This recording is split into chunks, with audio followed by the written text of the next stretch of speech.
My name is Dina Vertkina and I'm the technical advisor for Uzbekistan Education for Excellence program. And today I'm here to talk about instructional design, brain-based learning and universal design for learning.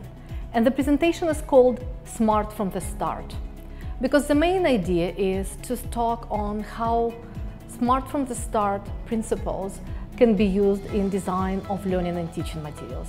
Here on the slides, you see the highlights of my presentation today. We're going to talk about the textbooks, teaching and learning materials, or handouts, or anything visual that teachers prepare for their students. We're going to discuss art and science behind effective teaching and learning materials, and probably brainstorm some ideas what would make textbooks better. And again, we're going to talk about brain-based instruction, instructional systems design, and universal design for learning. And we will conclude the presentation with the implication for further work.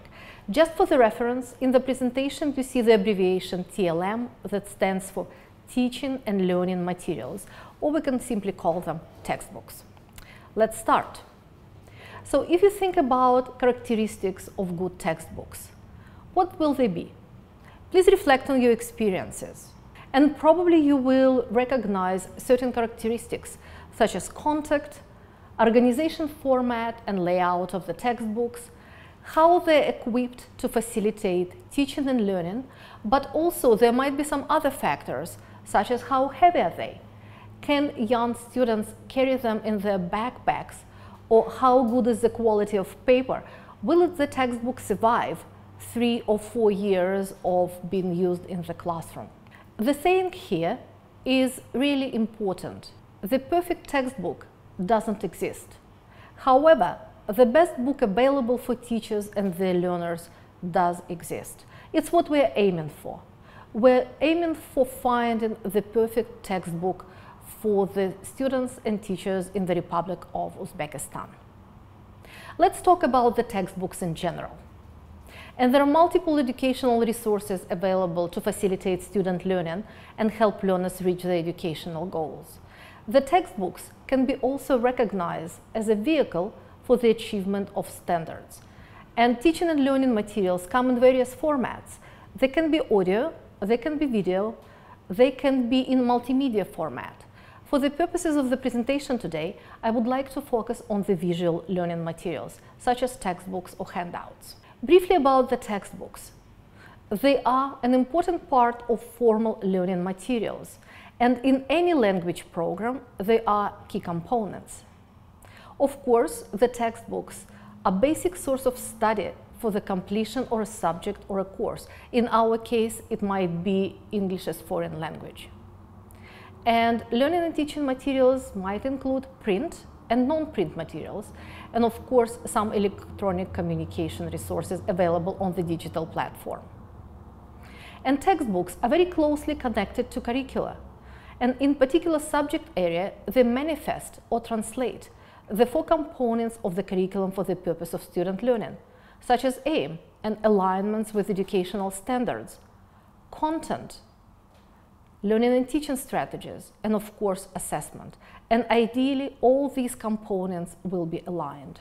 Let's think how textbooks can be useful in the classrooms. We all know that the great textbooks motivate learners, they increase retention of information, and they assist students in conceptualizing the learning and learning the new ideas. They facilitate holistic learning and changes in attitudes. It's what we hope that they will achieve. They support practical application. Sometimes they make learning fun, and it's what we want the textbooks to be. For teachers, they help organize teaching and maintain quality control in terms of content and assessment. And of course, if we're using the similar textbooks, they do standardize the instruction. It's very important to have guiding principles, and you might ask why. First of all, the textbooks and any teaching and learning materials provide criteria for teachers in selecting or designing quality learning materials for their students.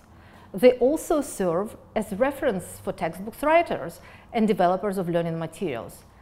They also formulate criteria for reviewers if people have to select the best textbooks. Now let's talk about several things that might help making the textbooks smart. And the first one is brain-based instruction. Very briefly, it is a combination of neurosciences, psychology, and pedagogy. And if we are talking about adult learners, it might be andragogy. First of all, brain-based learning is aimed at speedy and efficient learning, how to make it better. And as you can see, it's a relatively new field. And only in the 60s, people started recognizing left and right brain theories. In the 90s, there were huge advances in neurosciences, and such technologies as MRI were developed. And in 1994, we started talking about brain-based teaching and learning. Here on the screen, you see the 10 most fundamental principles of brain-based learning. First of all, we all know that brain is connected to the overall health. So health and exercise are extremely important in the classroom. So that's why we have students moving around, and that's why it's very important to have in the textbooks some activities where students can clap or get together in groups or play, all promoting the health.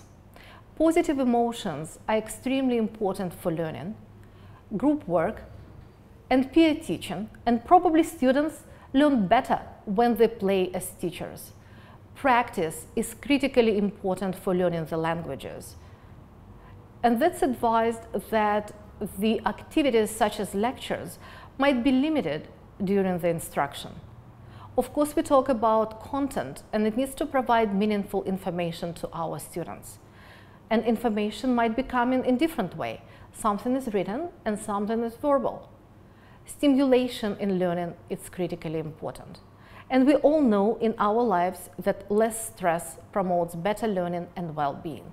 So these 10 are the major principles of brain-based learning, and there will be some additional materials to describe how textbooks can facilitate this and what might be the role of teachers in promoting brain-based strategies. Very briefly, let's discuss instructional systems design, or the abbreviation ISD.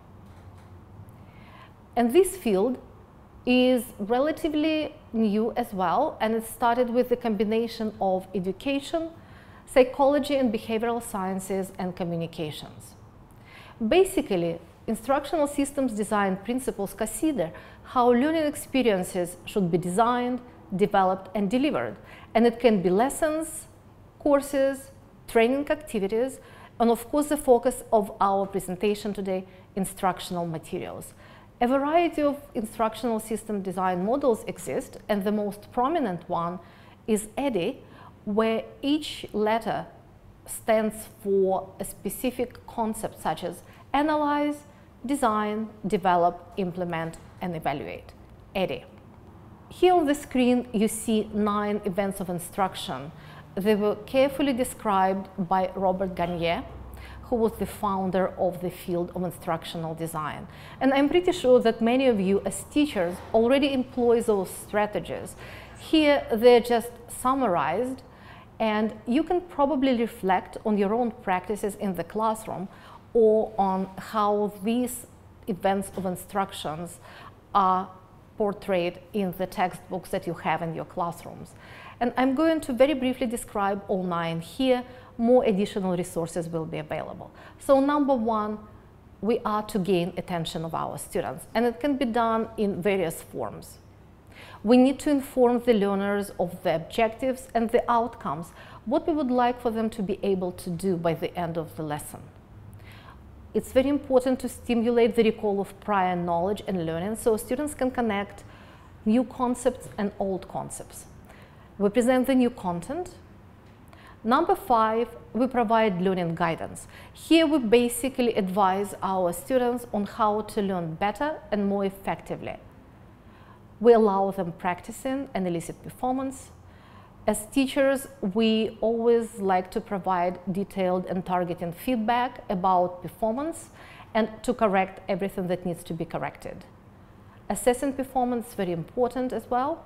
And at the end of the unit of instruction, Our goal is to enhance retention and transfer of knowledge, helping our students to understand how what they learned today will be important for them tomorrow or down the road. And I would like to take a break now.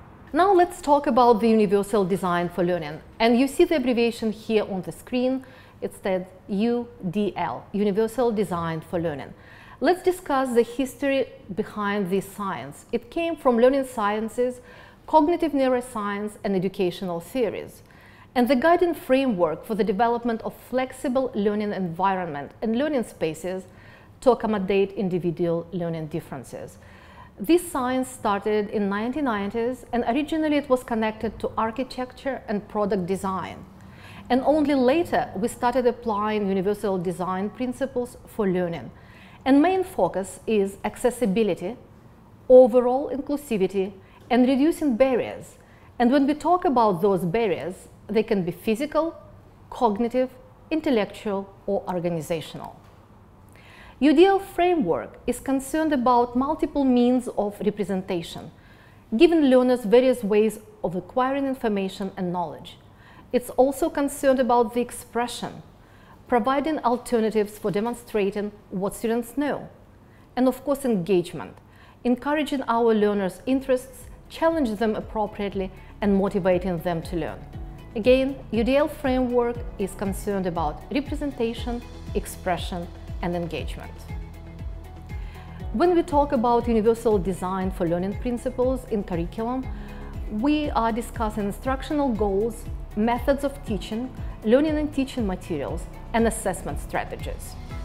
Here on the screen you see the framework that describes in great detail about engagement, representation, and action and expression. What are the implications for further work? First of all, when designing the learning and teaching materials, remember about the art and science in design. Explore resources available that we are making available for you. And when you create your teaching and learning materials, let's make them smart from the start. Thank you.